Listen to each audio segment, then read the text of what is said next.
Ici Zedraias pour vous présenter le 73e podcast du Club Paname. Je suis accompagné aujourd'hui par Lionel et Olivier qu'on ne présente plus. Comment vas-tu Lionel? Ça va bien, merci et vous. Comment vas-tu Olivier? Toujours très bien et heureux de vous retrouver. Et on retrouve avec plaisir Momo qu'on n'avait pas vu depuis un bail. Comment vas-tu Momo? Parfaitement de retour, de bonne humeur. Donc, ça faisait un moment que j'attendais d'avoir un petit peu plus de temps pour faire mon retour. C'est le cas aujourd'hui, donc content d'être là. C'est clairement, c'est cool. Merci à toi en tout cas de nous avoir rejoints. On va parler aujourd'hui du Trophée des Champions qui s'est joué cet après-midi. On va regarder d'un peu plus près notre préparation. Et inévitablement, tant que la date fatidique ne sera pas passée, on sera obligé d'en parler. On va parler un peu de mercato, même s'il n'y a pas énormément de choses à dire sur le sujet aujourd'hui. Et donc, on commence par le match. Paris, donc, dans le cadre du Trophée des Champions, affrontait cet après-midi le Stade Rennais. Après l'ouverture du score de Ounou à la 13e minute, faut le dire, sur une erreur de défense. Alors après, il y a aussi un hors-jeu. Enfin, bon, ça va faire jaser tout ça. Mais il y a quand même une grosse erreur défensive, notamment de la part de Kerrer. Mbappé a répondu, lui, à la 57e minute sur un superbe service de Sarabia, avant que Di Maria nettoie la lucarne d'un de ses coups francs, dont il est parfois l'auteur, capable de mettre des très beaux coups francs, à la 73e minute. Alors, laissez-moi commencer donc, par une toute simple question. Olivier, tu te lances. Alors, Tuchel, stop ou encore? Bien sûr, encore. Je rigole, Olivier. C'était juste pour te troller. La vraie première question, elle est juste classique. C'est qu'avez-vous aimé dans ce match? Et Momo, qu'on n'avait pas vu depuis un petit moment, c'est donc Momo qui commence. Qu'est-ce que tu as aimé dans ce match, Momo? Dans le match, ce que j'ai apprécié, on va dire, c'est le rythme qui a été posé et puis on va dire la montée en puissance linéaire au fur et à mesure du match. Effectivement, comme tu l'as dit, le but rennais au départ est entaché d'une position de hors-jeu et effectivement d'une erreur, on va dire, d'appréciation de Kerrer. Mais on va dire ce que j'ai apprécié, c'est que c'est, on va dire, la réaction malgré tout. Et l'égalisation est arrivée en plus de ça, on va dire, un peu plus tard, comme tu as dit, à la 57e minute. Donc, ce qui a été intéressant, on va dire, entre le but rennais et l'égalisation d'Mbappé, c'est la réaction d'orgueil, entre guillemets, à savoir le fait de rester concerné, de ne pas perdre ses moyens et de continuer, on va dire, à proposer du jeu, à continuer à mettre davantage d'intensité également, puisqu'au final, on va dire, l'impression générale qui en ressort pour moi après ce match-là, c'est clairement qu'on les a eus à l'usure.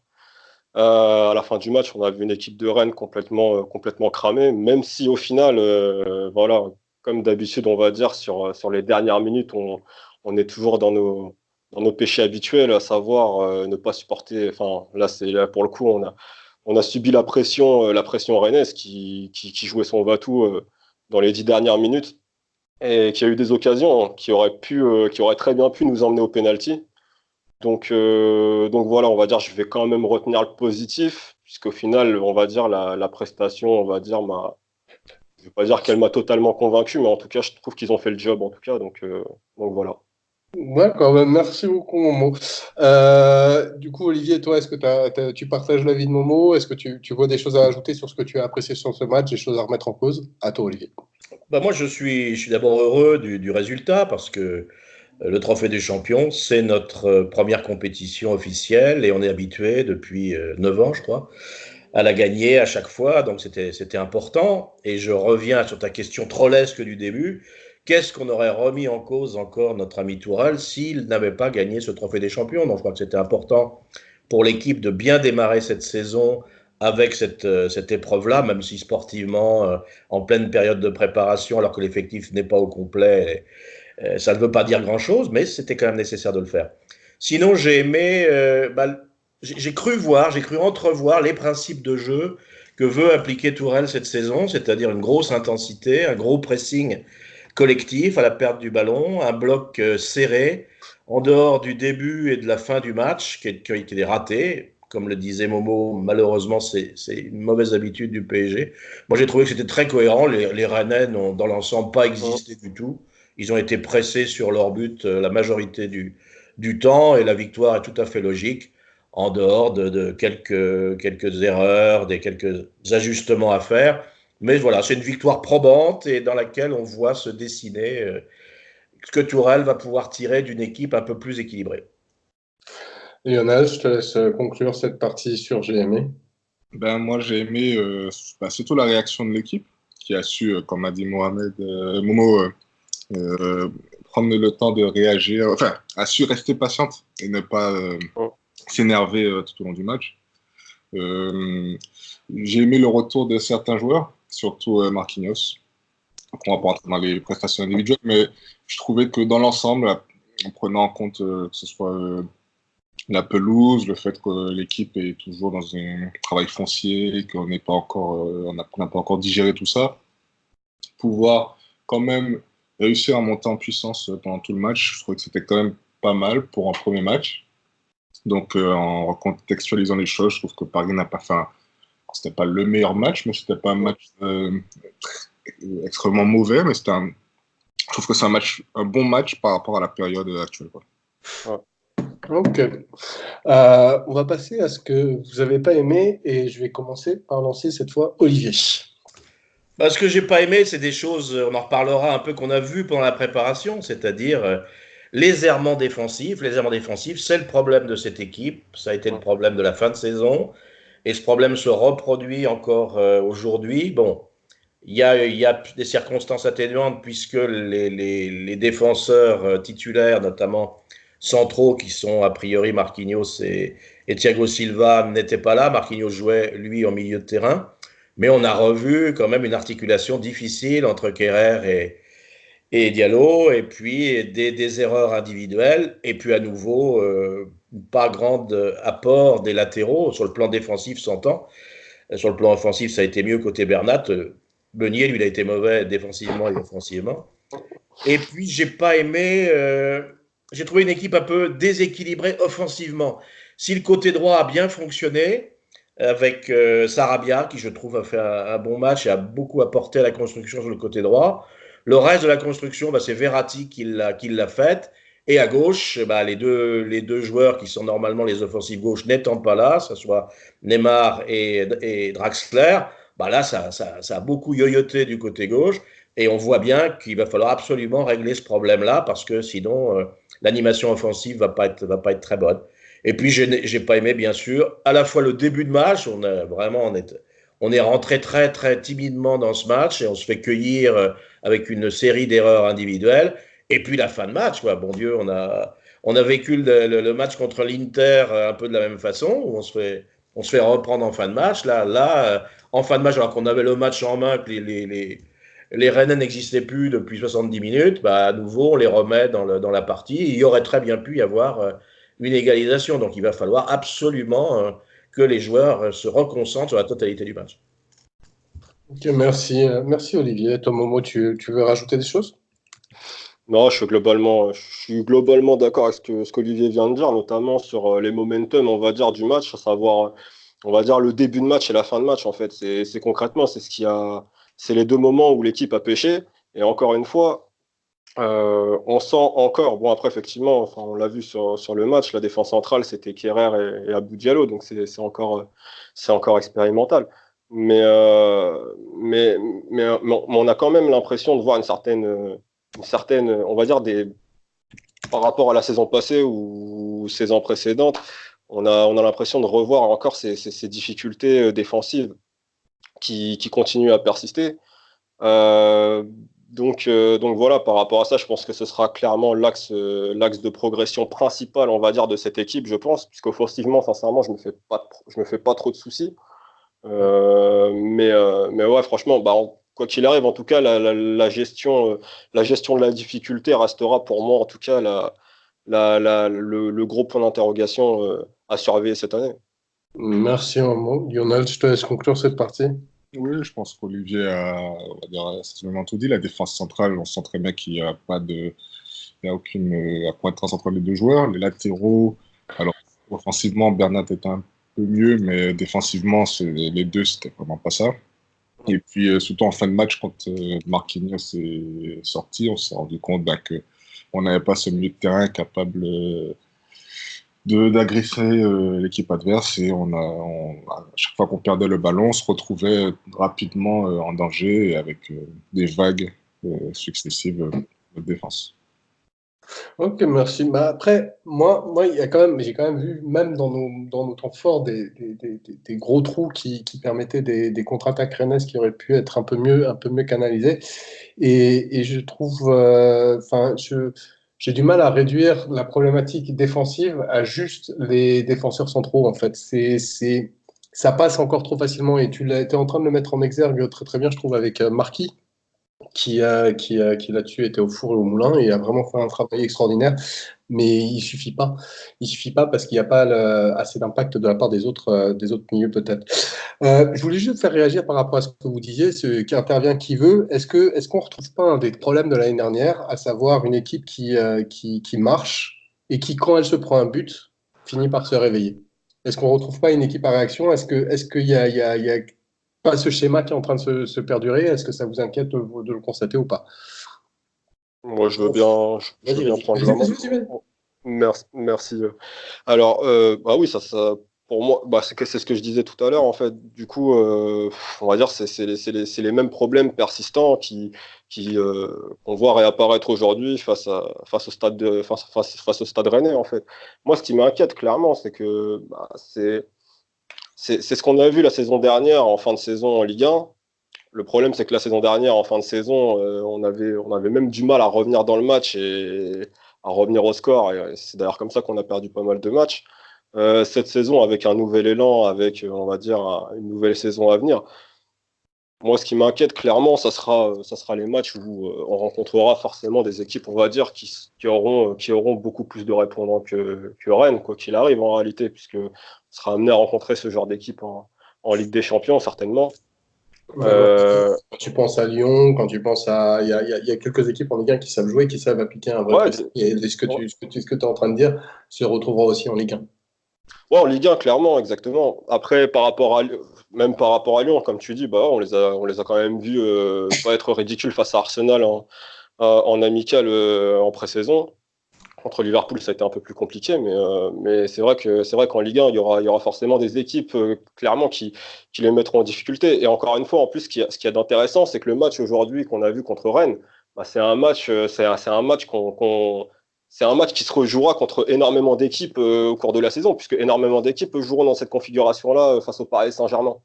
Donc forcément, aujourd'hui, le fait, on va dire, d'avoir trouvé la solution, mais on va dire un peu en gardant son calme, mais à retardement, en gagnant 2-1 à la fin, et au final, la marge qui reste minime, puisque sur la fin du match, on va dire, sur 5 ou 10 minutes, on voit une équipe comme Rennes qui réussit quand même à mettre la pression à cette équipe. Ouais, franchement, moi on va dire, je suis quand même assez inquiet. Alors après, c'est que le début, on en est encore qu'au début de saison et je pense que cette équipe va monter en puissance. Mais voilà, face à des équipes, on va dire, qui auront d'autres qualités ou quoi que ce soit, je veux dire, ça sera, je veux dire, c'est des problèmes qui persisteront quoi qu'il arrive. Est-ce que Olivier ou Momo, vous voulez réagir oui, Olivier Lionel, excusez-moi. À juste titre, je crois que Momo rappelle la fin de saison, mais on est un peu dans cette configuration de fin de saison, puisque les ajustements qui ont été essentiellement le recrutement de Gay, qui était le chaînon manquant par rapport à l'année dernière, l'absence de la défense centrale titulaire fait que c'est très difficile de juger des progrès défensifs qui vont être accomplis par cette équipe. Moi j'ai confiance dans un Gay qui va reprendre en tant que spécialiste du poste, ce que fait très bien Marquinhos. Et comme Drayas l'a souligné, bah, quand on a vu Marquinhos sortir et rentrer Paredes, bah, oui, c'est pas du tout la même chose. On a besoin d'avoir ce joueur d'impact, ce joueur d'équilibre. Bon, moi, je ne peux pas juger encore cette équipe actuellement dans la configuration où elle est. Il va falloir probablement attendre début septembre, que tout le monde soit revenu, que les ajustements se soient faits entre les joueurs pour pouvoir la juger vraiment dans ces progrès-là. Ce que j'ai noté comme progrès, c'est quand même une disposition beaucoup plus compacte, avec un pressing vraiment collectif, des lignes très resserrées. On a passé plus de la moitié de notre temps dans le camp rennais. Notre problème, c'est le problème de l'année dernière, c'est dans notre dos. Dès qu'il y a quelque chose qui part dans notre dos, avec nos latéraux très très hauts et qui n'ont aucune culture défensive de ce repli-là, sans Thiago qui est capable de couvrir bien le reste. Sur cet aspect, sur la dimension défensive, on va revenir dessus. J'ai une autre petite question dessus. Là, c'était vraiment sur la dimension équipe à réaction et moi, j'ai pas trouvé une équipe à réaction. Est-ce qu'il y a une continuité ou est-ce que justement, toi, tu étais en train de dire, tu voyais des motifs d'espoir avec la venue de Gay et que tu n'allais pas forcément voir justement une continuité sur la question, est-ce qu'on continue d'être une équipe à réaction avec le point que mettait en avant Momo tout à l'heure, qui est un point très juste, qui est qu'on peut se permettre d'être en réaction face à Rennes, ça peut être plus compliqué face à, je sais pas moi, on va pas parler des U17 de Manchester United, mais Barcelone ou le Real ou une autre équipe comme ça. Moi, j'ai pas vu une équipe à réaction. J'ai vu une équipe qui avait mal démarré son match et qui ensuite a déroulé le jeu qu'elle avait prévu de dérouler et qui a écrasé totalement l'opposition. On n'a pas vu les Rennais. Il y a quand même une grande différence dans les intentions de jeu, notamment offensives, après le premier but et avant le premier but. Pour le premier but, c'est une faillite collective. Personne n'y était avant le premier but. Au-delà de la faillite collective, tu as eu des mouvements offensifs qui existaient après le premier but qui étaient sporadiques avant ce premier but. Donc, on aurait pu ouvrir la marque avec la tête de Kerrer sur la transversale. Ça aurait très bien pu être comme ça. Je te parle de... oui, mais... C'était avant le premier but, non, de Rennes. Oui, bien sûr. Mais ce que je veux dire, c'est que la fréquence des actions n'était pas du tout la même après le premier but qu'avant. Non, mais bon, est-ce que c'est un mauvais départ ou alors vraiment quelque chose de plus profond? Ça, on va le savoir ultérieurement. Est-ce que toi, Momo, tu voulais rajouter quelque chose justement sur cet aspect équipe à réaction ? Lionel, j'y arrivé. Non, mais j'ai un trouble de déficit d'attention, donc la mémoire et notamment les prénoms et tout, ça peut vite partir en sucette. Je suis désolé, excuse-moi Lionel. Pas de souci. En fait, moi je pense qu'il faut prendre aussi au compte le schéma de jeu qui n'a pas du tout été utilisé, je crois, pendant la préparation. C'est 4-3-3, donc moi j'ai l'impression que déjà en début de match, les joueurs n'avaient pas trop à se positionner. Par exemple, un joueur comme Mbappé qui pendant toute la préparation a souvent été en position axiale. Au départ, Cola un peu plus le côté gauche. Je pense qu'il y a ça aussi à prendre en compte. Donc. D'accord, l'organisation qui expliquerait la manière avec laquelle on a joué ce match. Tout à fait, et puis tous ces changements en cours de match, tout ça fait que de notre côté, puis le premier but fait aussi que Rennes a reculé, donc ça nous a permis, nous, de jouer un peu plus haut, de pouvoir avoir un peu plus la possession et de pouvoir mettre en place notre jeu. Donc je pense qu'il faut prendre tout ça en compte, et c'est difficile sur ce match pour moi d'avoir une véritable visibilité sur de voir une équipe, la problématique équipe à réaction qu'on mettait en avant la saison passée. Voilà, tout à fait. Ok, d'accord, merci beaucoup. Alors, je voulais juste préciser une chose par rapport à ce que disait Olivier. Il faut faire attention à Gay. Il y a une position dans laquelle Gay n'a jamais joué de toute sa carrière, c'est la position dans laquelle jouait Marquinhos ce soir, à savoir 6 seul avec 2-8 devant. Gay a toujours été aligné soit en 8, soit dans un milieu à 2, mais il n'a jamais joué 6 tout seul devant. A priori, il va jouer. Ils vont jouer dans un milieu à 2, c'est le 4-4-2 qui a l'air de se dessiner. Mais ce que je veux dire, c'est que tu ne retrouveras pas ce que tu avais ce soir avec Marquinhos. Ça ne pourra jamais être comparé en fait avec ce que Gay peut apporter, parce que Gay, à moins que Tourelle arrive à faire jouer Gay en 6 sentinelles de leur défense, il n'a a priori aucune expérience dans ce poste-là. Je suis sûr que si Neymar ou Draxler avaient été présents, on aurait joué en 4-4-2, on n'aurait pas joué en 4-3-3. Après, si je peux juste rajouter un truc par rapport à ça, je pense que l'utilisation de Gay va ressembler un peu à celle de Marquinhos, uniquement au moment où on a fait entrer Di Maria à la place de...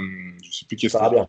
Non, Sarabia reste. En fait, on se retrouve avec Sarabia. Sarabia vient au milieu. Voilà, vient au milieu de terrain, et ce qui ressemble un peu à ce qu'on voyait la saison dernière avec Neymar, c'est-à-dire notre 10 un peu plus reculé. Et là, Marquinhos vraiment était l'impact, le milieu de terrain d'impact.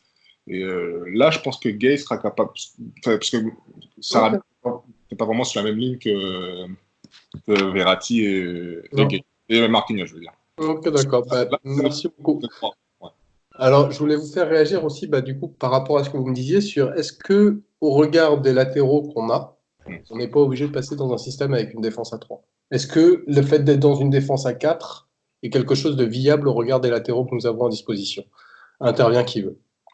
C'est-à-dire qu'on avait réglé un peu ce problème l'année dernière avec ce système mixte où on jouait avec 3 défenseurs centraux quand le milieu de terrain reculait en phase offensive de façon à couvrir un petit peu mieux les montées des latéraux. Moi, je vais répondre par la question qu'on va aborder après. Est-ce qu'on peut vraiment espérer quelque chose sur le plan d'équilibre avec deux arrières latéraux comme ça? Je crois que c'est toujours embêtant de modifier son système pour pallier l'insuffisance de joueurs. Or, c'est un peu ça le souci. Le truc, c'est que tu vas peut-être pas avoir le choix au niveau mercato. Alors après, ça, on en reparlera peut-être tout à l'heure, mais si on part du principe qu'au niveau mercato, on ne puisse pas recruter sur les ailes, tu te Ça va être retrouves avec emmerdant. ces joueurs-là sur la saison. Donc à ce moment-là, est-ce que tu n'es pas obligé de jouer à 3? Bah oui, c'est ça qui est embêtant. Qu'on t'oblige à jouer dans un système parce qu'il faut compenser les défaillances individuelles, ça c'est embêtant. Momo, Lionel, est-ce que tu veux réagir dessus? Ouais, après, tu peux très bien jouer dans une forme de 4-4-2 asymétrique, puisque on le voit quand on a Neymar côté gauche et Di Maria côté droit. En phase offensive, Neymar a tendance à vraiment être aspiré par l'axe. Et donc, tu peux avoir Bernat qui monte d'un cran et à droite mettre ce qu'on a pu voir avant avec Kerrer, un défenseur central qui monte très peu et donc qui nous permet de glisser une défense à 3 en phase de possession et de rester une défense à 4 en phase défensive. Après, la solution Kerrer-Adwal, c'est pas quelque chose qui m'enchante vraiment, parce que je trouve que déjà dans l'axe, je suis pas fan, mais à droite, c'est presque avoir un joueur en moins, mais ça peut être la solution qui nous permet de pouvoir rester dans un schéma à 4 défenseurs. Donc, merci. Momo, tu veux rajouter un point sur ce défense à 3 ou tout a été dit? Tu vois, pour moi, tout a été dit, je suis assez d'accord. On va dire, on est d'accord sur le fait que nos latéraux ne nous apportent pas les garanties défensives nécessaires, on va dire, pour se permettre de jouer à deux derrière. Et on va dire, c'est le gros problème, justement, de cette équipe, je trouve. Donc, on va dire, faute de mieux, on va dire, de manière à rééquilibrer tout ça et de permettre, on va dire, de renforcer, on va dire, notre assise défensive. Bah, voilà, mais franchement, on parlera certainement après du mercato en fin de podcast, non? On en parlera, ouais. On en parlera Ok, est-ce qu'il y a des joueurs qui manquent, etc. ouais. Ok, bon, bah, tout a été dit, sinon. Ok, merci. Bah, on va enchaîner du coup avec le top 3. Alors, Lionel, je vais te demander de nommer les 3 joueurs qui t'ont le plus plu sur ce match. Sarabia, Marquinhos et Mbappé. Sarabia, Marquinhos et Mbappé. Tu peux dire un mot sur les joueurs ou sinon. Oui, bien sûr. Marquinhos, je trouve que c'est, surtout depuis la saison dernière, je trouve je crois qu'il avait stagné sur les 2-3 dernières années, surtout quand David Luiz est parti. Et le fait que Tuchel est mis au milieu de terrain et est sorti de sa zone de confiance, je trouve il est reparti. Ça a été la créature de Tourelle l'année dernière. Et je trouve qu'il a. Une des créations. Il est vraiment en train de s'imposer pour moi en tant que patron, que ce soit en termes d'état d'esprit, mais aussi dans le jeu où on le voit sur l'égalisation, ça passe dans le dos pour Sarabia, sa capacité à défendre debout. Je trouve qu'il est vraiment en train de prendre une nouvelle dimension et je trouve qu'il est dans la continuité. Après, bon, Mbappé. On le voit. Essaye de faire un tout petit peu plus rapide parce que si on passe quelques mots sur chacun, parce que sinon. Mbappé, sur ce match-là, je trouve qu'à chaque fois qu'il touchait le ballon, il y avait quelque chose qui se créait. Et Sarabia, pareil, je trouve qu'il a été juste, pas de friauture, il a fait les choses bien. Merci beaucoup. On passe à Momo. Quels sont les 3 joueurs que tu as envie de sortir du lot, toi, Momo? Moi, j'aurais quand même bien aimé. Je suis d'accord avec Lionel sur son top 3. Hein, donc, Sarabia, Mbappé et il a dit qui à la fin? Il a dit Di Maria? Marquinhos, d'accord, ok. Ouais. C'est compliqué hein, parce que forcément sur le match, sur le match et sur les titulaires, je mettrais logiquement, on va dire, les 3 que Lionel a mis, mais j'aimerais bien quand même rajouter Di Maria, en fait, mettre une mention plus à Di Maria, parce que j'ai quand même vraiment j'ai plus qu'apprécié son entrée. J'ai bien aimé son entente avec Sarabia aussi. Je trouvais ça hyper intéressant. Je trouve que les deux étaient vraiment pas mal sur le côté droit. Mais ouais, Marquinhos, c'est patron de cette équipe au milieu de terrain. que ce soit au milieu ou en défense, c'est très très très très fort. Mbappé avait du feu dans les jambes. J'ai bien aimé sa capacité également à être dans le pressing constant tout au long du match. Et Sarabia, il a fait un match hyper complet, engagé, volontaire. Et j'ai aimé son état d'esprit tout au long du match également. Merci. Olivier? Oui, bah, je suis assez d'accord avec mes petits camarades, mais je rajouterais Verratti, moi que j'ai trouvé époustouflant comme d'habitude. Il a été un peu libéré des tâches défensives par l'abattage de Marquinhos, et il a été le vrai meneur de jeu de cette équipe en l'absence de Neymar. Ouais, moi, une fois de plus, il m'a épaté. Et je crois que tous ces joueurs que l'on cite, c'est des joueurs qui sont arrivés très près pour la phase de reprise. On sent que ce sont des joueurs qui ont été très sérieux pendant les vacances. Quand tu vois Marquinhos, il rentre il y a 3 4 jours, il est titulaire pendant 60 minutes sur ce match. Ça te montre que c'est des joueurs qui ont une envie, qui ont un sérieux, qui ont un professionnalisme exemplaire. Et c'est ça que j'ai apprécié dans ces joueurs-là. C'est marrant que tu mettes Marco dans cette liste-là. Oui, parce que justement, c'est une parisienne, c'est Klopp, etc. C'est ce qu'a dit Marco. C'est la première année. Rappelons qu'il sort quand même d'années gâchées par des blessures qui ont nécessité des interventions chirurgicales. Il a eu des longues périodes d'indisponibilité. C'est la première année où il peut faire une préparation complète, où il arrive fit. Souvent, il arrive avec 4-5 kilos en trop. Et là, il est arrivé mort de faim. Et il a épaté tout le monde pendant cette préparation. C'est entendu. Moi, j'aurais mis Herrera qui, dans la réalisation, a un peu de déchets, mais qui, je trouve, dans l'intelligence et la compréhension du jeu, est exceptionnel. Et la déclaration de Tourelle à l'égard d'Herrera montre à quel point je ne comprends pas le foot de la même manière que notre coach. Mais ça, Pas nouveau, ça c'est pas nouveau. Ouais, ça, c'était pour le petit tacle gratuit. On va passer au flop. Donc, quels sont pour vous les 3 joueurs? Et heureusement que je suis que présentateur, là, Olivier, on peut le dire. Oui, j'apprécie. Sinon, je suis cher, là, mais bon. Donc, quels sont les 3 joueurs qui, pour vous, ont franchement déçu? Momo, tu commences. Forcément, ce sera, on va dire 3. Moi, je mettrais 3 défenseurs dans un premier temps. Je mettrais Meunier. J'ai pas du tout à. En fait, j'ai retrouvé les mêmes carences que je lui reproche depuis 2 voire 3 ans en fait. Dès que Meunier, offensivement, ça rend des prestations très légères, c'est sûr. Exactement. Après là, forcément, je vais peut-être être un peu dur parce qu'il vient d'arriver, mais Abdou Diallo, ouais, qui m'inspire pas énormément de confiance. Je le trouve assez lent. Je trouve qu'il est. Quand je le vois, j'ai un peu l'impression de voir Kerrer la saison passée en fait. Donc je suis un peu mitigé avec lui. J'ai pas, alors encore une fois, il faut trouver des flops, mais bien sûr, vas-y. C'est un peu dur. Et puis pour le troisième, sincèrement, peut-être aller Kerrer pour son erreur défensive sur le hors-jeu. Même si je l'ai trouvé pas trop mauvais sur le reste du match, mais voilà, on va dire, je pénalise forcément la défense. Okay. Bernat, on va dire, je trouve que Bernat a été celui qui a quand même le plus tiré son épingle du jeu, notamment sur les phases offensives. Donc, on va dire, on retiendra, on va dire, la participation offensive et ses projections. Mais bon, défensivement, il pourrait tout aussi y être. Donc voilà. Entendu. Olivier, toi, tes 3 flops, c'est?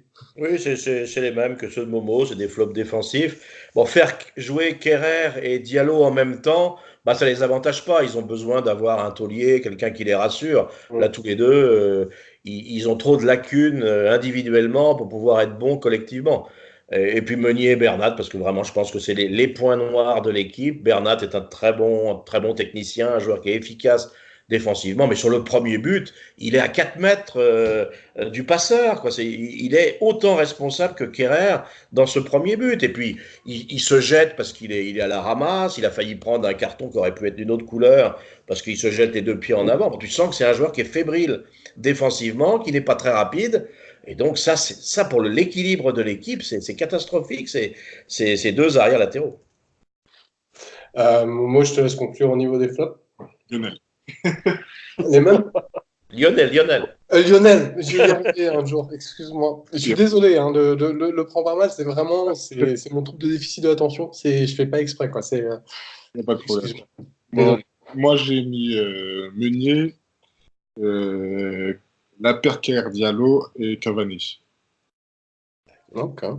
Je trouvais Le que Cavani, vas-y, sur les trois autres, tout a été dit, mais sur Cavani, tu peux y aller. Cavani, après, je pense que ce style de match ne lui convient pas. Donc, c'est un peu dur de le mettre dedans, mais il a pas réussi grand-chose et il n'a pas servi à grand-chose.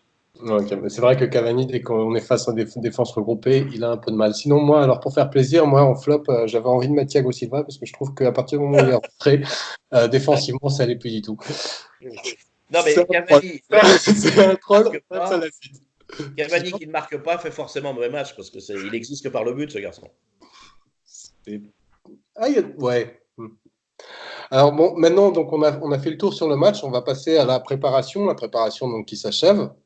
Cette préparation a été constituée d'une large victoire contre le Dynamo de Dresde, suivie de 2 matchs nuls contre Nuremberg et l'Inter, puis elle a été conclue par une victoire à pas aussi large que contre le Dynamo ou contre Sydney.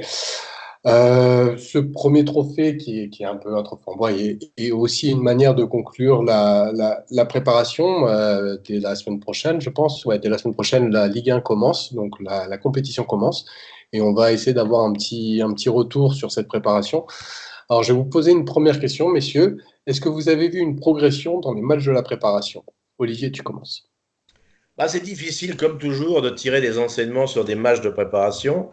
Et c'est encore plus difficile cette année parce que les autres années, on était engagé dans des pseudo-compétitions internationales contre des clubs de notre valeur, de notre niveau, alors que là, on a rencontré sur les 4 adversaires, je mets les matchs de Rennes un peu à part parce que c'est déjà un match de compétition, mais sur les 4 adversaires qu'on a rencontrés, on a rencontré 2 clubs de division 2 allemande et puis un club australien qui doit être niveau D2 à national de chez nous. Le seul match où on avait un adversaire de notre calibre, c'était l'Inter.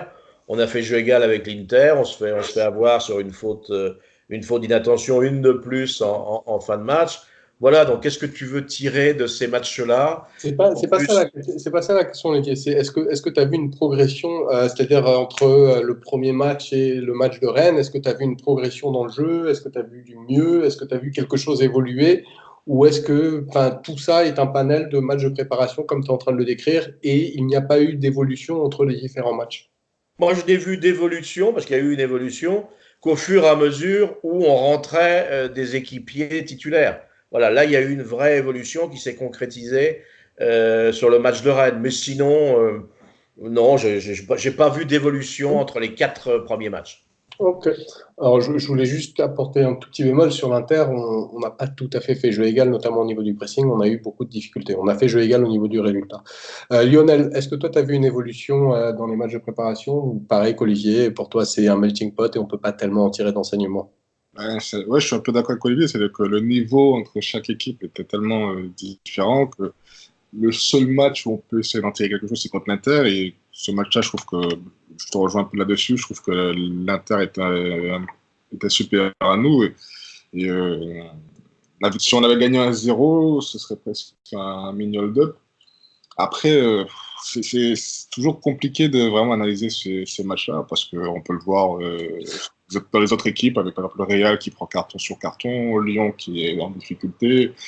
Je pense que ça dépend beaucoup des efforts physiques qui sont faits, peut-être des fois même le jour de match, la veille et tout. Donc je trouve que c'est difficile d'analyser et de dire si on peut voir vraiment une progression dans ce genre de match.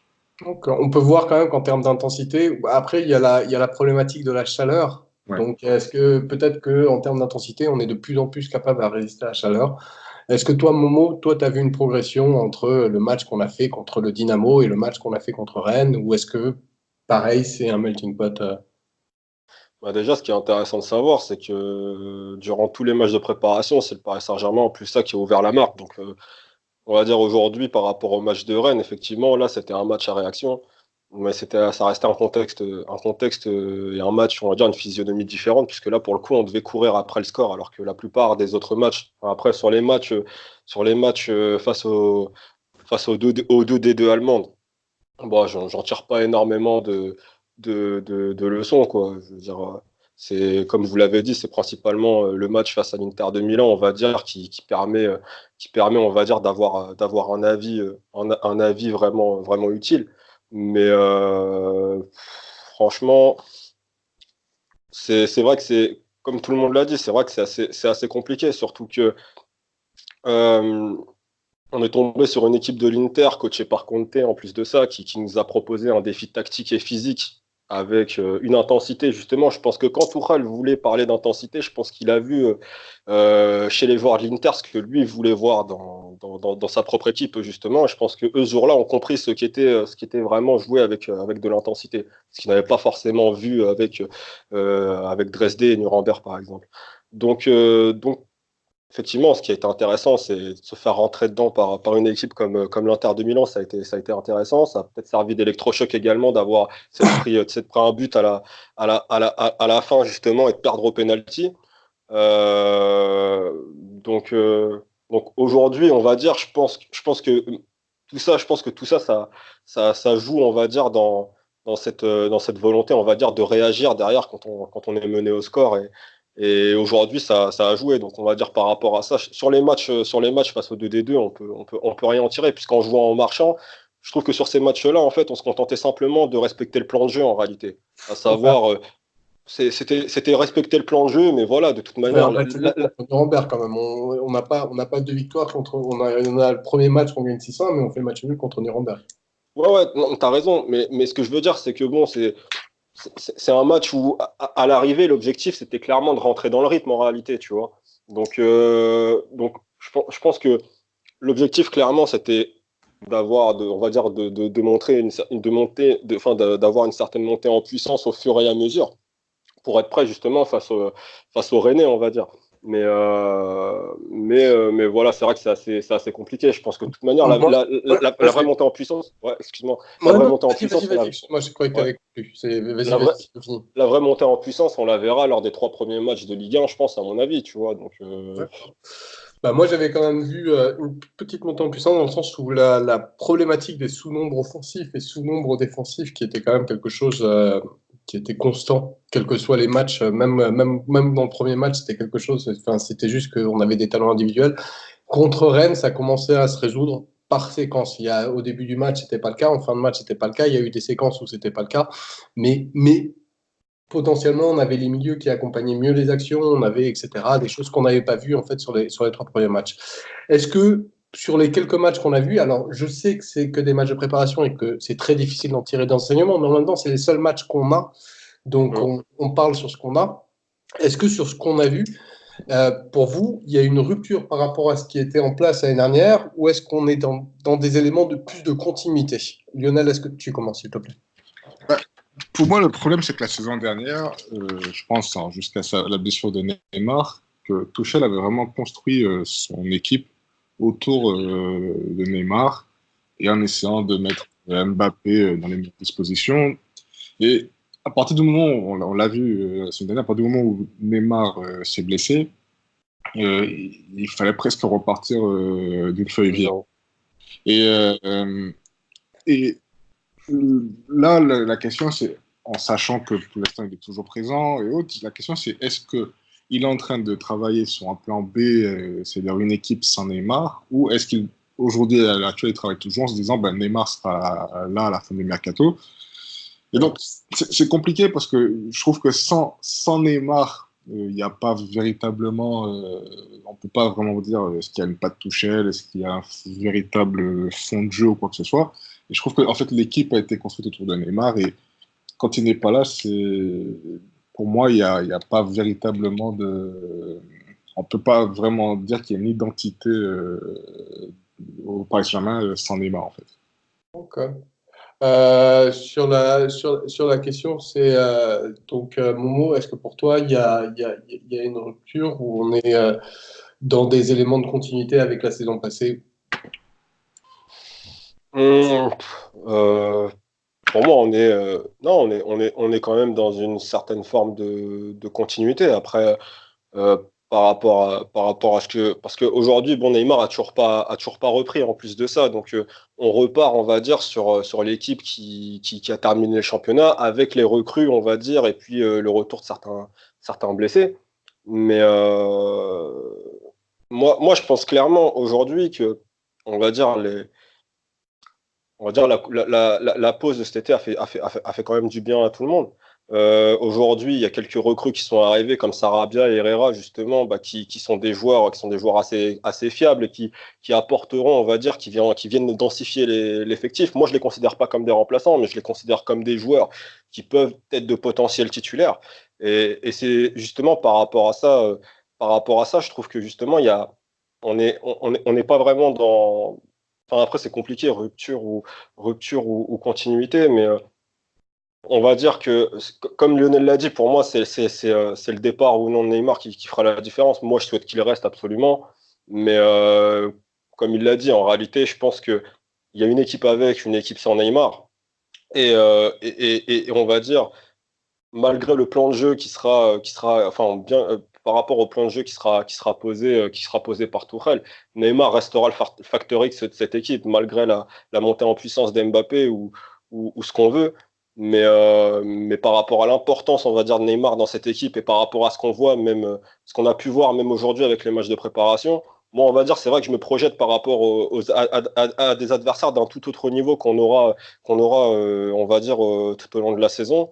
Euh, et on va dire, j'imagine qu'aujourd'hui, clairement, on aura l'équipe qu'on devait avoir l'année dernière, mais en ayant comblé les manques, tout simplement, en réalité, quoi. Donc, euh, donc voilà. Donc, Olivier, est-ce que toi, tu veux rajouter quelque chose sur ce sujet-là, et notamment par rapport à Neymar, qui apparemment revient beaucoup quand on parle de rupture ou de continuité par rapport à la saison passée? Moi, je crois qu'il a sûrement analysé ce qui s'était bien ou mal passé l'année dernière, et il a plusieurs axes de travail. On a vu que le mercato, bah, c'est essentiellement un mercato de milieu de terrain, puisqu'il y a deux joueurs qui sont Alors, fais recrutés. attention, Olivier, à ne pas déborder. Tu sais, la question d'après, c'est quels sont selon vous les axes prioritaires de progression? Donc, Donc, manifestement, dans l'incertitude concernant sa division offensive qui va reposer sur la question cruciale Neymar ou notre Neymar, le vrai problème qu'il y a eu l'année dernière, c'est le départ, enfin la mise sur la touche de Rabiot qui a fait qu'il n'y avait plus qu'un seul milieu de terrain qui était Verratti. Donc, il a cherché à reconstruire ce milieu de terrain et on l'a vu mettre en place des solutions de fonctionnement avec ce milieu de terrain, Herrera. Pour le moment, ben on verra qu'est-ce qui va se passer avec l'arrivée de Gay. Mais pour moi, elle est là, la rupture par rapport à l'année dernière, c'est de ne plus se retrouver à bricoler au milieu de terrain. Et il a commencé à mettre en place des solutions avec ce milieu de terrain. Après, ben, il reste un chantier ouvert, enfin deux chantiers ouverts. Le chantier des latéraux, et ça, il n'y peut rien. Et le chantier de l'attaque qui va dépendre de la question Neymar reste-t-il ou Neymar ne reste-t-il pas. Pour le moment, ce chantier est en continuité avec la fin de la saison, puisque Neymar était blessé et qu'aujourd'hui, il n'a toujours pas repris. eh bien, Olivier m'offre sur le plateau la transition rêvée. Quels sont, selon vous, les axes prioritaires de progression à mettre en place par Thomas Tuchel pour le début de la saison, au vu de ce que vous avez vu sur les matchs de préparation? Momo, tu commences. Euh, les axes d'amélioration, on va dire, par rapport aujourd'hui, je pense clairement que pour moi, alors par rapport à ça, je pense que ce sera forcément, on va dire, la capacité. Bah, après, c'est comme toujours, mais ça sera principalement, ce sera la capacité, on va dire, à jouer sous pression et à défendre, à gérer les fins de match, à gérer les débuts de match également. La capacité à rentrer dans les matchs et à les terminer. Je pense que le problème de cette équipe, je pense qu'il est plus d'ordre mental et pas forcément que sur le terrain. Je pense qu'il est avant tout. Je pense que le problème de cette équipe-là, avant tout, c'est la gestion des enjeux. Et moi, ce qui me gêne, principalement, on va dire, et on l'a vu encore une fois face à Rennes, ou on l'a vu face à l'Inter de Milan là, en coupe, et c'est également ce qu'on a vu toute la fin de saison passée, et ce qu'on a vu ces dernières saisons également. C'est euh, c'est être capable justement de jouer un match de la première à la dernière seconde, ou à la rigueur de jouer, on va dire, un huitième de finale, et de se dire que le huitième de finale, en réalité, il dure 180 minutes et il dure pas 90 minutes. Donc, je pense que c'est plus dans la préparation, on va dire, psychologique avant les matchs, dans la Tu vois gestion de pas la un problème dans communication. cette affirmation-là, à partir du moment où la psychologie de groupe, c'est à peu près 80 voire 90% du travail du coach. Ouais, totalement. Moi, je pense qu'au niveau qualité, on va dire, hormis bon, les latéraux et éventuellement le gardien également. Donc, euh, moi, je trouve qu'il y a énormément de qualité dans cette équipe-là aujourd'hui. À- au moment où on est en train de faire ce podcast. Mais sincèrement, je trouve que voilà, ce qui manque, c'est ce supplément, on va dire, ce supplément, cet esprit de La compétition qui préparation. permettra. La La préparation et la capacité à jouer pendant 90 minutes, voire 95 minutes, Voilà, tout c'est ça. la première à la dernière minute. Pour moi, Exactement. c'est l'axe de progression qui doit être mis en place par Tourelle au début de la saison. C'est ça. Ok. C'est ce qui conditionnera pour moi, on va dire, la saison et les succès ou les échecs, hein. Je pense que c'est Entendu. ce qui fera la différence. Entendu. Merci, Momo. Olivier, je te laisse attaquer sur ce topic. Ben, je reprends un petit peu ce que j'ai dit, c'est-à-dire pour moi, les deux axes de progression, c'est l'équilibre défensif. C'est ce qui n'a pas fonctionné l'année dernière, ça, c'est l'équipe défensive et l'animation offensive. Et il va y avoir deux joueurs clés dans la possibilité de cette progression, c'est Neymar et Gay. C'était pour moi l'échelon manquant l'année dernière, en deuxième moitié de saison. Si ces joueurs apportent ce qu'on attend d'eux, là, on a une équipe qui me semble tenir la route. Moi, je crois absolument pas à la préparation mentale pour des joueurs qui sont tous des joueurs internationaux, qui ont tous gagné partout, qui sont performants en équipe nationale, dans d'autres clubs. Je pense qu'il y a besoin d'avoir une équipe qui soit équilibrée, qui soit cohérente, qui soit capable de jouer dans un système de jeu qu'ils ont bien compris. Et si tout s'articule de façon normale, cette équipe mettra le supplément d'âme qu'elle a en elle de toute façon. Merci, Olivier. Donc, Momo, c'est ça? Non, Lionel. Non, c'est Lionel. Tu en veux, décidément. J'ai fait exprès. Lionel, à toi d'y aller, si tu veux bien. Bah, après, je suis un peu d'accord avec Momo. Je pense qu'il y a l'aspect mental et puis savoir apprendre à vraiment faire bloc, c'est-à-dire à savoir souffrir ensemble et attaquer ensemble. Et on a pu le voir la saison dernière où souvent nos défenseurs n'avaient pas cette capacité à accompagner l'attaque et donc ne nous permettait pas souvent de pouvoir presser rapidement. Et à contrario, lorsqu'on est en difficulté, c'était plutôt les joueurs offensifs qui, des fois, n'aidaient pas suffisamment au milieu de terrain pour éviter les vagues. Donc, je pense que c'est ça, c'est vraiment créer ce bloc équipe qui nous permet d'attaquer ensemble, de défendre ensemble. Et puis après, concernant ce qu'Olivier dit concernant la préparation mentale, moi, je ne suis pas d'accord. Je pense que quel que soit le niveau ou autre, je pense qu'un athlète doit aussi bien se préparer physiquement, mais aussi mentalement. Et je pense qu'il doit pas, ça doit être quelque chose qui doit pas être négligé, quel que soit le niveau du joueur. Mais ça ne l'est pas. De toute façon, ça ne l'est pas. Mais moi, pour aller dans le sens de Lionel et Momo sur la question, quand tu es une équipe qui ne sait pas commencer les matchs ou qui ne sait pas les terminer, qui a des moments de moins bien, comme ça, qui sont pas induits par le match, qui sont induits par l'équipe en elle-même, c'est qu'il y a un gros souci mental et c'est un des enjeux du sport, un des enjeux, enfin. Le foot est le sport, un des sports les plus en retard là-dessus. Quand tu prends le foot américain, tu prends le basket, tu prends le tennis, tu prends tous les sports individuels, tu prends la majorité des sports collectifs américains, il y a des coachs, mentaux parce que en fait, c'est essentiel dans ce qui fait qu'un athlète est un athlète, ce qui fait qu'un athlète peut performer à tel moment. Et c'est encore plus vrai en groupe où tu as enfin, c'est pas plus vrai en groupe, c'est que juste qu'en groupe, tu as des dynamiques de groupe en plus à respecter et qui sont essentielles.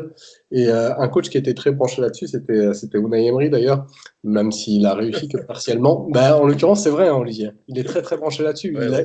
Il n'arrête pas d'offrir des livres à ses joueurs dans ce sujet-là, vers ce sens-là.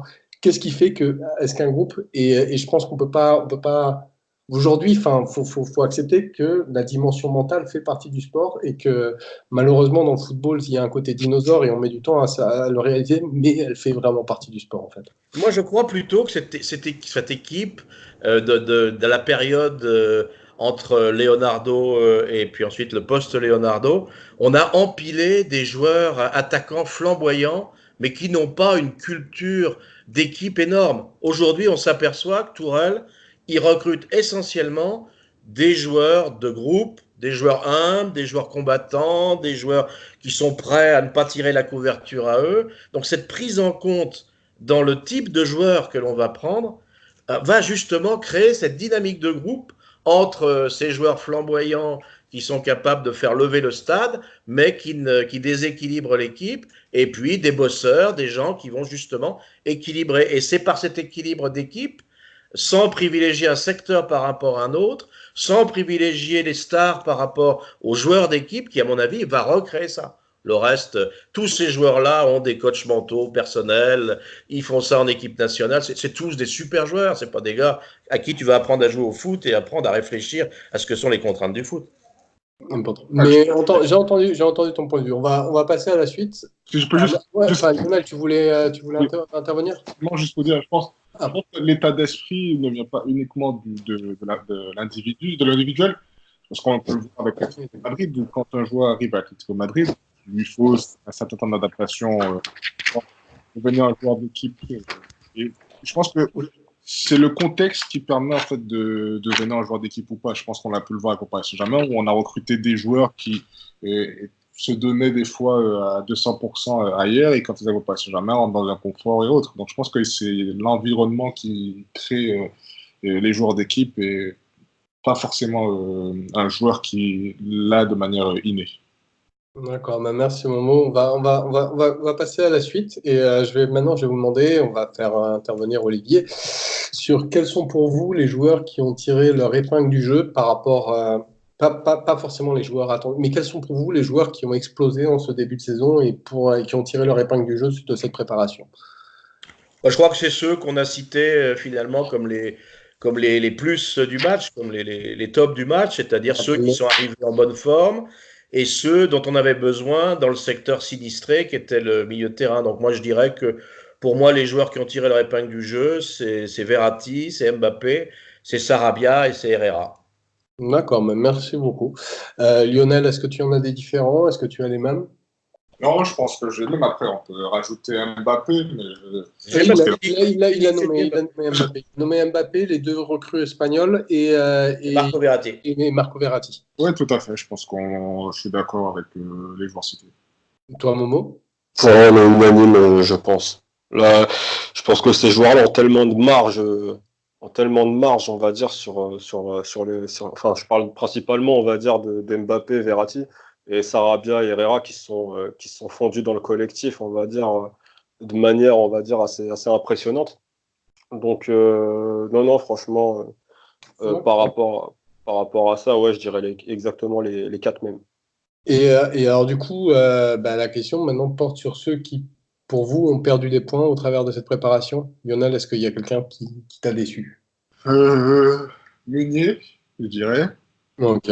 Kerrer, je trouve qu'il n'a pas rassuré. Et, alors, je vais le mettre, mais je pourrais expliquer, je mettrai aussi Areola. Je pense que Areola, je pense qu'il arrive à un stade où je ne pense pas qu'il pourra réussir au Paris Saint-Germain. Alors, je ne vais pas entrer, contrairement à ce que je vois sur les réseaux sociaux, je ne vais pas entrer dans le bashing Areola. Je pense que c'est un gardien qui a des qualités, qui a du talent, mais qui ne va pas réussir à briser ce plafond de verre au Paris Saint-Germain. D'accord. Momo, pour toi, qui est-ce qui a perdu des points? Je dirais clairement Meunier. Enfin, Meunier, il avait déjà perdu des points la saison passée, mais je pense que là, il confirme.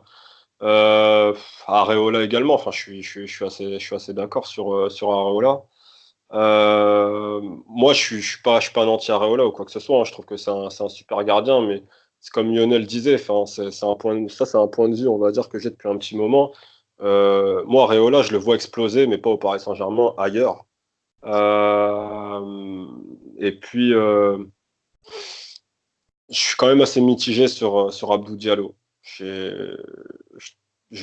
alors franchement, je le juge pas j'ai pas envie de le juger de manière assez hâtive ou quoi que ce soit. Mais Mais aux attentes que tu avais. ouais, voilà, exactement. Enfin, après, je l'avais déjà vu jouer à Mayence et à Dortmund, hein, donc voilà. Mais c'est vrai que là, par rapport à ce que j'avais vu, on va dire, à ce que j'avais vu bon, après là, ce que j'avais vu qu'il avait fait de bien, on va dire, par le passé. Là, effectivement, il y a un changement de club. Il passe, on va dire, dans un club où on va dire, il y a davantage de grands joueurs, on va dire. Donc, il y a peut-être un peu plus d'exigence en termes de résultats et d'objectifs.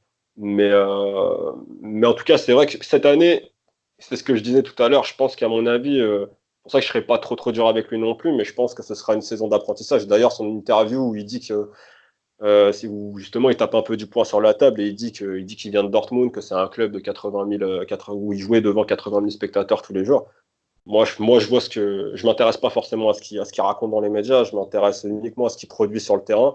Et c'est un joueur qui a des qualités, qui est capable, on va dire, de faire des choses intéressantes. Mais aujourd'hui, je le trouve limite. Je trouve que dans ses interventions, par moments, je trouve il est pas mal dans la prise de risque. Et des défenseurs qui prennent des risques défensivement au Paris Saint-Germain, en général, on n'a pas la chance de notre côté. Donc aujourd'hui, on a plus de besoin de sécurité que de joueurs derrière qui prennent des risques en réalité. Entendu. Donc voilà. Merci Momo. Olivier, pour toi, qui est-ce qui a perdu des points? Bah, ceux qui en avaient à gagner et qui n'ont pas saisi cette opportunité, c'est-à-dire essentiellement Meunier, pour lequel on avait beaucoup de doutes, et il a malheureusement confirmé ses doutes, et puis Kurzawa, qui est vraiment là complètement dans la panade, et qui ne peut plus espérer, on peut plus espérer de lui grand-chose d'autre, même si on a été obligé de le faire jouer défenseur central les premiers matchs. Enfin bon, je vois pas comment il va s'en tirer. Et puis je vais défendre Areola parce que je vois vraiment pas ce qu'on peut lui reprocher sur ces matchs de préparation, surtout quand j'ai vu notre ami Courtois qui s'est fait bananer dans un match contre l'Atlético Madrid, notre ami Alisson qui fait une faute, qui provoque un penalty parce qu'il a mal jugé le ballon. Je crois qu'on est vraiment très sévère avec Areola. Moi, j'attends. Pour moi, c'est sa dernière année, sa dernière chance. Il va être probablement numéro 1 parce qu'on n'a pas le choix financier de faire autrement. Et puisque c'est la logique du choix qu'on a fait, on l'a prolongé de 5 ans, qu'il lui donnait un contrat de ministre, on n'a pas d'autre choix que de le confirmer.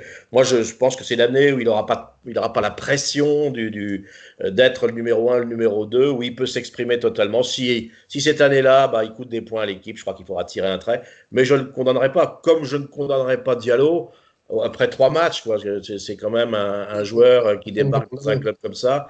Et puis, je ne sais pas ce que veut faire Tourelle de Diallo comme de Kerrer. Est-ce que c'est des joueurs dont il compte plutôt sur un côté, parce qu'il est pourvu en défenseurs centraux avec Marquinhos et Silva, et qu'il a la crainte des vagues que prennent dans leur dos les latéraux, et qu'il a besoin de joueurs qui soient capables de couvrir ce côté-là. Voilà, qu'est-ce qu'il veut en faire exactement? Je ne sais pas. Donc j'attendrai avant de juger définitivement Diallo, qu'il se soit acclimaté et de voir dans quel système il va évoluer. Moi, pour Diallo, je voulais mettre petit bémol. J'ai trouvé que balle au pied, il était intéressant. Le seul problème, c'était défensivement où il avait une proportion à faire beaucoup de fautes. Et il se met en doute à cause de ça.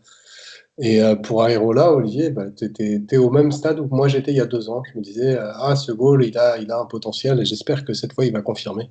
Mais c'était il y a 2 ans, moi. Là, il a confirmé. Pour moi, dans 2 ans, il a confirmé. Il a foutu sur la touche et Papy, Buffon et Trapp. On en parlera au cours de la saison, j'en ai aucun doute là-dessus. Donc maintenant, Mathieu, on va passer au chapitre Mercato. Et alors, Leonardo a plus ou moins dit, enfin, il l'a même dit textuellement, mais est-ce que Leonardo, c'est à prendre avec des pincettes, hein, tout ce qu'il dit. Il a dit que le Mercato était terminé, il a rajouté le geste à la parole en se déplaçant jusqu'en Chine. Et d'ailleurs, justement, il y a eu un petit micmac avec une main non serrée avec Leonardo. On peut aussi parler de Neymar qui a joué au chat et la souris avec Marco et Kylian cet après-midi. Et alors Neymar, c'est particulier dans le sens où on en a parlé en long, en large et en travers du transfert, non-transfert de Neymar. Ça agite à peu près tout le monde. Et mis à part quelques petites lectures sur le personnage, il y a zéro changement, c'est-à-dire qu'il n'y a pas eu de nouvelle offre, il n'y a pas eu de nouvelles rumeurs. Les rumeurs qui viennent, c'est juste des rumeurs qui tiennent à la psychologie. On n'est plus dans des rumeurs de nouvelles offres qui viendraient. Il y a zéro changement. Ce qu'a dit Tourelle, c'est qu'il n'y a pas de changement. Ce qu'a dit Leonardo, c'est qu'il n'y a pas de changement. Alors on va en parler vite fait justement de cette dimension psychologique, mais je vais vous demander de ne pas passer 10 ans dessus. Donc très rapidement, donc Neymar, est-ce que pour vous Neymar n'est plus concerné? Olivier, tu commences. Pour moi, c'est clair, définitivement clair qu'il veut partir, ça c'est sûr, j'ai plus de doute, et que le PSG est désireux de le vendre s'il y a un acheteur crédible.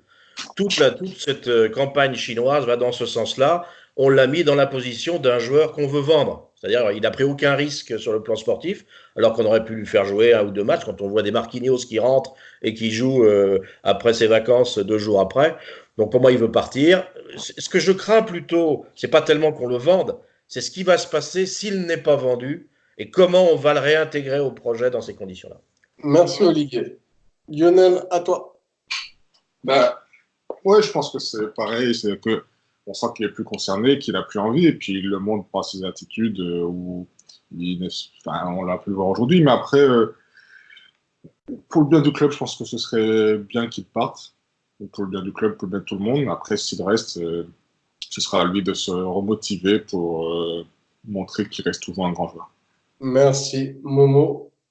Bah écoute, moi en tout cas, aujourd'hui, on voit effectivement que bah, je pense même son attitude, enfin par rapport aux médias. Aujourd'hui, c'est vrai qu'on l'a vu un peu en retrait, mine de rien, et on a vu normalement pas mal ses coéquipiers essayer de le traîner dans la fête avec eux. Aujourd'hui, effectivement, on sait qu'il souhaite absolument partir. Maintenant, j'ai pas de doute sur le fait que s'il restait, enfin voilà, il y aurait des conséquences ou une atteinte psychologique sur l'ensemble du groupe. Ça reste un professionnel, et surtout ça reste quelqu'un qui adore le football. Donc, à partir du moment où le joueur, Neymar, se sera mis en tête ou aura compris en tout cas qu'il n'y a aucune chance pour lui de partir, il reviendra sur les terrains et il fera ce qu'il sait faire de meilleur, ce qu'il sait faire de mieux, bah, savoir être un des meilleurs joueurs du monde. Donc, Merci, moi, la Momo. seule chose que je lui souhaite, c'est d'éviter la blessure en réalité et de rester au Paris Saint-Germain. Merci Momo. Et là, tu viens de rappeler ceux qui seraient la tuile, parce que Neymar sera peut-être compliqué à garder l'année prochaine, et qu'effectivement, s'il se reblessait encore une fois, Mm. sa valeur marchande chuterait de manière vertigineuse. Ouais. Donc maintenant, on va partir du principe que Neymar reste. Donc Neymar part, n'est plus dans l'équation. Quels sont pour vous les joueurs ou les profils qui nous manquent et sur lesquels il faudrait combler avant la fin du mercato? Lionel, tu commences. Ouais. En partant du principe que Tuchel aime pas mal changer de système de jeu, aujourd'hui, on n'a pas de joueurs qui nous permettent de jouer dans un véritable 4-3-3. Parce que là, sur ce point, je vais rejoindre Basto qui n'est pas présent. Les milieux de terrain qu'on a sont plutôt des profils 6-8. Donc, il nous faudra s'il veut vraiment utiliser le 4-3-3, il nous faudra un profil un peu plus 8-10, assez travailleur.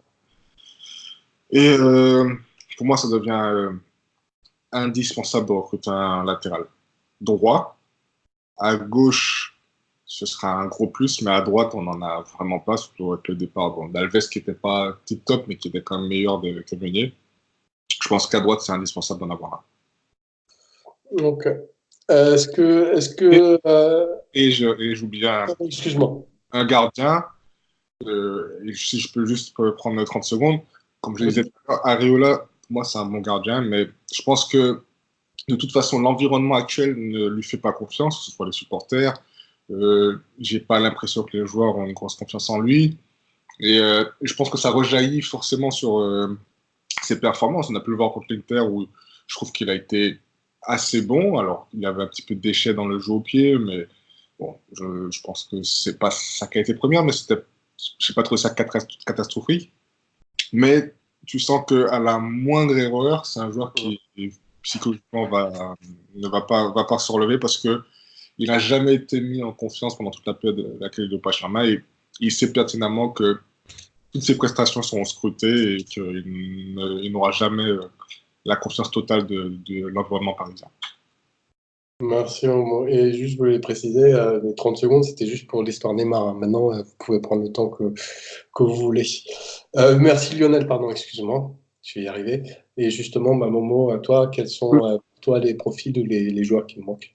Tu peux m'appeler Momo 2 si tu veux. Je sais pas, elle va trouver une solution. Mais non, parce que je risquerais d'appeler le vrai Momo Momo 2 et toi Momo, tu vas arriver comme ça va devenir compliqué, hein. Bon, moi non, bah écoute, je pense qu'à mon avis, de toute manière, sur les manques au sein de l'effectif, je pense que c'est cette connaissance, on va dire, je pense que c'est de notoriété publique de toute manière, on est tous unanimes par rapport à ça. C'est clairement, on dira les latéraux avec Meunier, que je considère, enfin que moi que j'ai toujours considéré Meunier comme à la rigueur un bon remplaçant, mais jamais un titulaire en tout cas. Et même Bernat en réalité, puisque Bernat, ce qu'il faut savoir, c'est quoi qu'il arrive, Bernat c'est un joueur à la base qui a été formé comme ailier. Je veux dire, Bernat de base, c'est pas un arrière gauche, c'est un joueur qui avait fait quelques matchs à arrière gauche pour dépanner à Valence, qui avait tapé dans l'œil de Guardiola, donc dans deux championnats, on va dire ultra offensifs, et qui est arrivé au Bayern, on va dire, qui a pignon sur rue en Allemagne. Et où même là-bas, bon, ça a été compliqué parce qu'effectivement, il y a eu pas mal de blessures, mais je veux dire, c'est pas d'entrée. Au Je veux dire, début, ça s'est Bernat, très bien passé, c'est après que c'est devenu compliqué. ouais, mais je veux dire, c'est pas, c'est ça, je veux dire, par rapport, ça, c'est pas, je veux dire, c'est pas un joueur qui a cette culture défensive-là, quoi qu'il arrive, il a pas ces repères-là. C'est un mec qui a grandi et qui a joué, qui a toujours joué ailier ou milieu de terrain. À la base, je veux dire, c'est un joueur qui est offensif. Et même si c'est un très bon joueur et qui a des qualités techniques et qui est capable de s'adapter, je trouve que face à des équipes où on devra défendre et où on devra, quoi qu'il arrive, subir, donc bah, ça sera un point faible en réalité, comme l'année dernière face à Manchester United au match aller où ça passait de son côté, que ce soit par Pogba ou par Lingard ou par Rashford. Donc, euh, donc c'est pour ça, je trouve que les latéraux, je trouve que les deux latéraux aujourd'hui, donc c'est certainement ça passera pour la Ligue 1, hein. Mais clairement quand le niveau augmentera en Ligue des Champions. Et tout à l'heure, justement, c'est ce qu'on disait, c'est par rapport à ça. Aujourd'hui, c'est ces latéraux-là qui vont conditionner le système de jeu et la défense à 3 en réalité. Donc aujourd'hui, on est en train de s'adapter par rapport au niveau des deux latéraux. Et, euh, et donc ça reste compliqué. Donc l'idée, ça serait clairement aujourd'hui, quand tu vois que Manchester City, par exemple, cherche à faire venir un joueur comme Cancelo ou quoi que ce soit, qui lui est un très bon latéral droit, que ce soit offensivement et qui défensivement sait défendre également. Je pense que c'est pas aller sur ce genre de joueur-là qui représente la crème de la crème à ces postes-là. Mais aujourd'hui, le marché des latéraux, c'est un marché où il faut dépenser énormément d'argent pour avoir de la qualité. Et aujourd'hui, il faut savoir ce qu'on veut en réalité. Donc par rapport à ça, moi, ce que j'aimerais. Après, il y a de bons coups à faire en Ligue 1. Je pense au petit Attal, mais qui manque un peu d'expérience également. Mais en tout cas, à voir, je trouve que quoi qu'il arrive, ça sera mieux que Meunier. Et par rapport à Dagba, je trouve même que défensivement, je le trouve beaucoup plus sûr que Meunier, je le trouve beaucoup plus rigoureux que Meunier défensivement. Je le trouve Encore un beaucoup peu plus jeune, rassurant. Dagba, quand même. Mais je suis d'accord, mais il est quand même un peu jeune. Le mettre titulaire, Ouais, ce serait prendre le risque de le flinguer. Faut un mec je, au quand même. je suis d'accord avec toi, mais par rapport à ça, comme je t'ai dit, après, il faut savoir ce qu'on veut, il faut tenir compte également des contraintes du fair play financier. On ne pourra pas tout faire cette saison, mais voilà, là en tout cas, c'est sûr qu'on partira avec des déficits en début de saison si on résout pas ça, si on résout pas ça. Après, Est-ce que pour toi, il y a d'autres postes que les postes de latéraux à combler avant le début de la saison ou c'est la priorité? Et déjà, s'il y a ça, c'est bien. Et puis pour le reste, on verra plus tard. Cavani restera, donc apparemment il terminera son contrat ou peut-être qu'il prolongera, qu'il sera convaincu par voilà. Moi je pensais sincèrement qu'on l'aurait vendu dans sa dernière année de contrat. Sincèrement, je m'étais dit que peut-être que lui On parlera de ceux qui devraient partir ou qui, etc. Ouais, La question suivante. Pour toi, est-ce qu'il y a des joueurs qui devraient venir en plus des latéraux? non, je pense pas. Donc, Aujourd'hui non. on va passer à Olivier, du coup. Oui, moi je crois que la question, c'est pas ce qu'on veut, c'est ce qu'on peut. Et moi je crois profondément en ce que dit Leonardo, c'est-à-dire qu'aujourd'hui, plombé par les contrats Neymar et Mbappé, on n'a pas les moyens de faire Ah beaucoup oui. plus que ce qu'on a déjà fait. Et on ne fera de nouveaux joueurs que si on vend d'autres joueurs. Je vois personne arriver en dehors de vente. Alors si on a cette chance-là, bah moi je ferai partir en priorité pour les remplacer Meunier et Kurzawa. je suis d'accord avec Lionel, je prendrais un cinquième milieu box-to-box parce que ça donnerait une possibilité supplémentaire. Et pour moi, la meilleure recrue qu'on puisse faire, c'est un Neymar à 100%, parce que c'est ça qui nous a manqué les 2 premières années de contrat, et on voit quand il est à 100% ce qu'il peut apporter. Et puis je reviendrai sur le cas Areola. On ne peut pas dire qu'on n'ait pas fait confiance à Areola lorsque l'année dernière, on lui a proposé un contrat de 5 ans avec un salaire de je ne sais plus combien, 80 millions par an. Donc ça veut dire qu'on a fait clairement, au club en tout cas, le choix d'Areola comme le numéro 1 au club. Donc je ne vois même pas pourquoi on discute de cette possibilité-là. Si on avait voulu le virer, on l'aurait viré l'année dernière quand il était en fin de contrat. Là maintenant, pourquoi lui il partirait? Il est dans une position absolument inexpugnable. Vous parlez de deux plans différents. Toi, Olivier, tu parles de la confiance que lui fait le club et ce que disait Momo, donc Lionel 2 ou Lionel 18, je ne sais plus. C'était que l'environnement en dehors du club, c'est-à-dire les supporters, ils s'en foutent. c'était les joueurs. Non, les joueurs, est-ce que les joueurs... Non, mais les joueurs ont confiance en Areola. Ils avaient beaucoup plus confiance dans Areola qu'en Buffon. Vous comparez des choses qui sont différentes, en fait, tout simplement. C'est la chose que je disais. C'est la chose que je disais. Mais on a compris, Olivier, pour toi, Areola doit être défendu. Il ne peut pas être défendu. C'est-à-dire qu'il fallait prendre une autre position que celle qu'on a prise. Là, on s'est lié, pieds et poings liés avec Areola, en prolongeant 5 ans et en lui donnant ce salaire-là. Donc, ce n'est pas la peine de. Le club a fait clairement ce choix-là. Il pouvait en faire d'autres. Ok. Moi, je voulais juste revenir sur Dagba et sur un jeune joueur comme ça, qui pour moi, effectivement, est un jeune joueur prometteur, mais si tu veux assurer sa progression et si tu veux pouvoir l'utiliser peut-être comme titulaire dans l'année prochaine, voire idéalement dans 2 ans, si tu le mets titulaire cette année, avec les critiques, avec le fait d'être en première ligne tout de suite, tu risques de le flinguer. Il n'a pas un niveau qui lui permettrait de compenser tous les manquements dus au manque d'expérience. Il a surtout un déficit physique qui est impressionnant. Oui. C'est une athlète, Dagba. Paradoxalement, il arrive à s'en sortir dans des situations un peu périlleuses. Il arrive à s'en sortir, c'est-à-dire que quand tu vois qu'il est en difficulté effectivement au niveau physique, mais en même temps, il arrive à trouver les solutions qui font qu'il est jamais complètement dépassé. Donc, pour les très grands attaquants internationaux, je demande à voir quand même. Hein. Parce qu'il a d'autres. Moi, je trouve qu'il a d'autres qualités en réalité par rapport à ça. Je trouve que c'est un joueur on va dire, qui se concentre uniquement, on va dire, déjà dans un premier temps, à bien défendre. Moi, ce qui m'intéresse chez lui, c'est, on va dire, moi, je sens en tout cas que quand il commence un match, lui, ce qui l'intéresse, en tout cas, c'est de bien défendre avant d'attaquer ou même de participer au jeu ou quoi que ce soit. Donc déjà, il est dans, on va dire, dans la peau d'un défenseur. Alors que Meunier, on va dire, c'est un joueur de couloir qui cherche à se montrer, on va dire, davantage, on va dire, par ses projections et par sa participation. Offensivement. Hein. Meunier, c'est comme Bernat, c'est tous des ailiers reconvertis. C'est des mecs qui ne sont pas passés comme ailiers et qu'on a recasés comme ailiers, mais qui défensivement n'ont aucune culture défensive. Et pour en revenir à Dagba, au duel, à l'épaule, il est incapable d'arrêter n'importe quel joueur un peu physique. Hein. Incapable.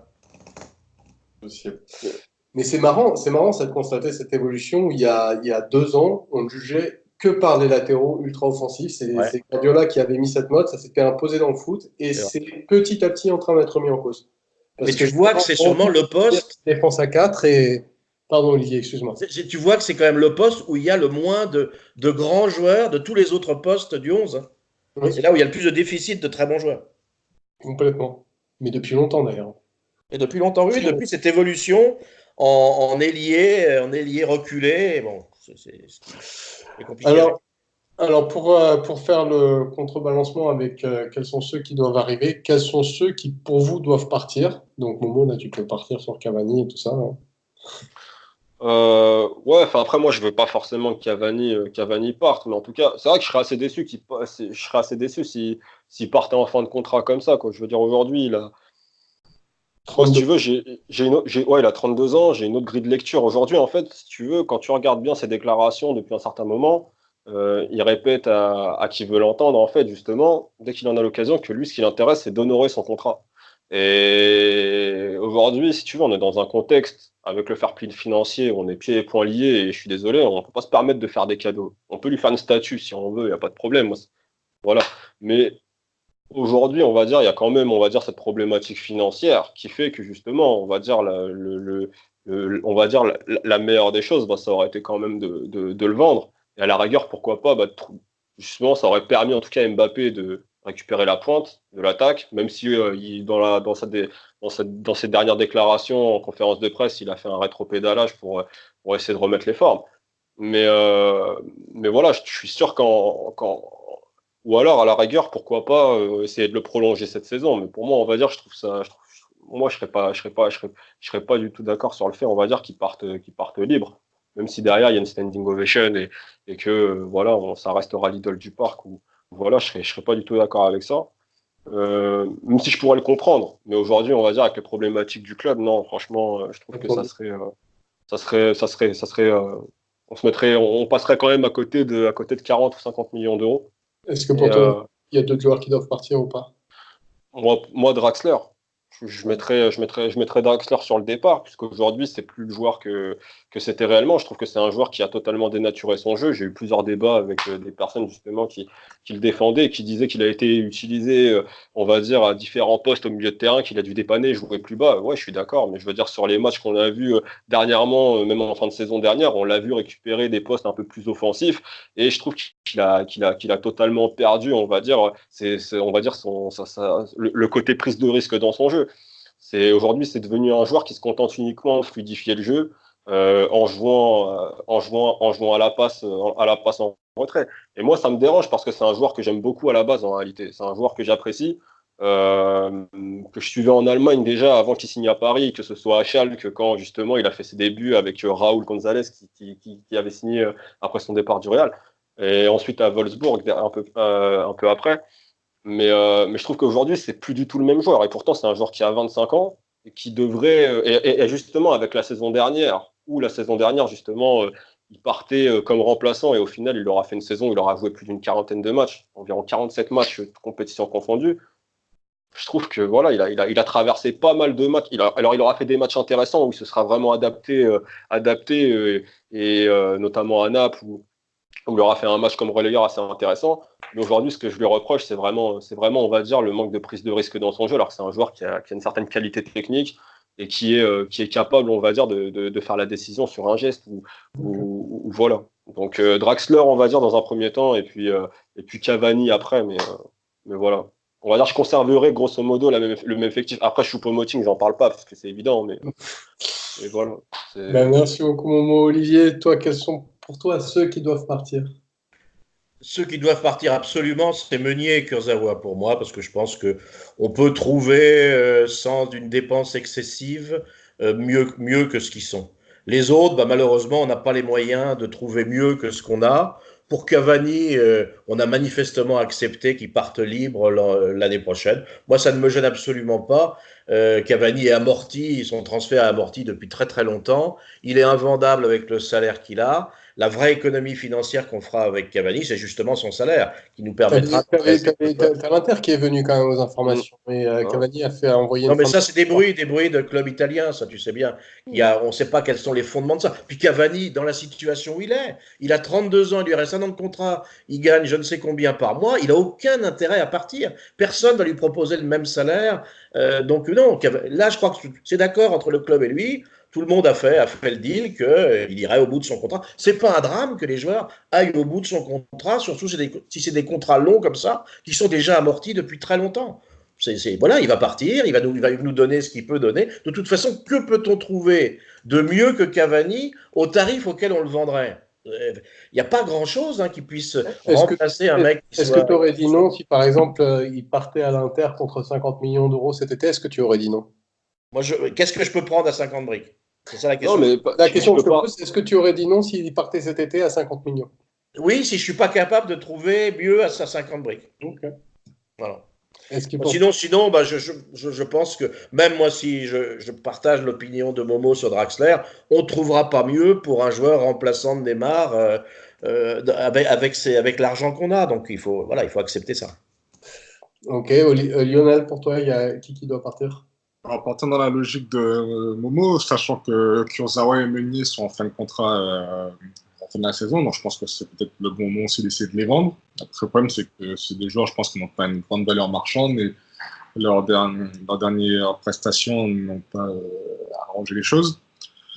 Après, sur le cas Cavani, moi, alors, je suis partagé parce que alors, c'est vrai que ce serait intéressant, si on a 50 millions, je pense qu'on peut remplacer, alors peut-être pas être un joueur de grand talent, mais par exemple un joueur comme il s'appelle, l'attaquant de Séville, le français, Ben Yedder.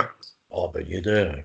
Ça aussi, aujourd'hui, pour moi, le rôle de Cavani, ce serait plutôt aujourd'hui, on partirait sur une attaque à deux avec Mbappé et Cavani. Dans une attaque à deux, Ben Yedder Cavani, c'est très intéressant. Et puis techniquement, ça reste. T'as plus un joueur de tête. T'as plus un joueur de tête là quand tu fais partir Cavani. Il prend pas une balle de la tête. Je suis d'accord. Le dernier but de la tête de Cavani remonte à quand, Olivier? On a plus. Il en a marqué encore récemment. Pas récemment, non. Pas récemment, non. Non, la Copa América, il en a marqué. Cavani, ça fait très longtemps qu'il n'a pas mis un but de la tête, Olivier, je crois. Justement. Mais c'est le seul joueur qui marque de la tête chez nous, c'est le seul qui soit capable de le faire. La plupart des buts de la tête qu'on met, c'est surtout sur corner. C'est ça, ouais. Le meilleur pied de Cavani, c'est sa tête. Et à ce moment-là, on a des Marquinhos, des Thiago Silva qui mettent les buts. Oui, d'accord, mais enfin bon. Dans les centres, dans la surface, c'est pas Marquinhos, c'est Thiago Silva qui vont être là. Hein. Je suis d'accord, mais on ne centre pas. Ah, mais ça c'est pas le problème de Cavani. Ah, ça, c'est le problème des latéraux. Hein. Mais je suis d'accord, mais dans le cas où le jeu du Paris Saint-Germain ne passe très peu par les ailes, cette qualité de Cavani n'a pas une véritable utilité. Oui, mais notre but, c'est quand même d'avoir un jeu complet avec des mecs capables de centrer. C'est quand même mieux que de virer Cavani. Quelques centres, Lionel, t'exagères. Et Cavani a du mal à les reprendre. Et par exemple, t'es dur, t'es très dur. Un truc, non, mais il y a quelque chose, c'est tout bête, mais les gens ont appris à défendre sur la fameuse tête au premier Cavani. Non. Les équipes ont appris à défendre contre ça. Au début, personne ne savait comment le prendre. Et maintenant, là-dessus, il n'y a plus les possibilités pour qu'ils les mettent, quoi. Et c'est un mec qui va marquer 30 buts par an, quoi que tu fasses, il marquera 30 buts par an. Ça oui. Si je peux finir, monsieur. Ouais, bien sûr. Ben Yedder, il ne te marquera jamais 30 buts. Momo, continue, s'il te plaît, Momo. Lionel. Donc, non, après, moi, Cavani, je pense que c'est un joueur, surtout en partant du principe, et j'y crois de plus en plus, que 2020 sonnera le glas du Mbappé Neymar. Il y a moyen aussi de proposer une prolongation à Cavani et de lisser son salaire sur une période allant jusqu'en 2021 ou 2022. Et quel serait son intérêt s'il veut partir libre l'année prochaine? Je suis pas forcément sûr qu'il veut réellement partir libre. Je pense que j'ai l'impression qu'il veut retourner en Uruguay. Hein. Oui, mais peut-être pas dès maintenant. Il se plaît en France. Il vient d'avoir un enfant en France. Je pense que aujourd'hui, si le Paris Saint-Germain lui propose un contrat d'un an ou deux, je pense qu'il ne serait pas fermé à l'idée de prolonger. Mais bon, au niveau des départs, moi, je partirais surtout sur Meunier, Kurzawa, Rissé, Choupo-Moting. C'est invendable, ça, c'est invendable.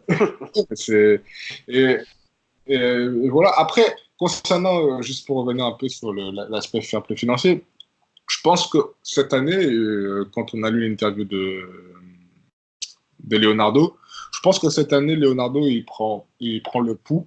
Et je pense que financièrement, on est capable de réaliser un coup ou deux. On le verra sûrement au mercato d'hiver. Mais qu'aujourd'hui, je pense qu'il n'a pas envie d'investir dans ce mercato sans être sûr que ça puisse apporter une véritable plus-value à l'effectif qui est présent et qui risque de bouger beaucoup d'ici un an. Ok, merci. Ouais, je suis un petit peu surpris que dans ceux qui doivent partir, vous ne citez pas Idrissa Gueye, mais c'est pas grave. On va. Enlève ton masque, Basto, on t'a reconnu. Eh bien, ceci clôt notre podcast. On se donne rendez-vous pour le podcast qui suivra le premier match de saison, qui verra Paris affronter Nîmes pour l'ouverture de la Ligue 1. Et c'est donc ce match-là a lieu le 11 août. Le podcast suivra peu après. Merci de nous avoir écoutés jusqu'au bout, d'avoir eu la patience de nous supporter. Et merci à toi, Momo. C'était un plaisir de te retrouver. Un plaisir d'être de retour. Et puis, de toute manière, on sera présent pour débriefer l'ensemble de la saison à chaque podcast. Merci, Momo. Merci à toi, Momo numéro 2. Merci à tout le monde. Et puis, pour rajouter que avant le prochain podcast, il y aura sûrement des surprises. Donc, En plus. Et bon, bah, ouais, non, Olivier, on va pas le remercier, en fait. Hein. Moi, j'ai eu la chance qu'on m'appelle par mon prénom pendant tout le podcast. Donc, c'est toi qui me remercie de cette fidélité. Ah, voilà. Et voilà. Merci à toi, Moustache. À très bientôt à tous. Ciao, tout le monde. ciao. Salut. Salut.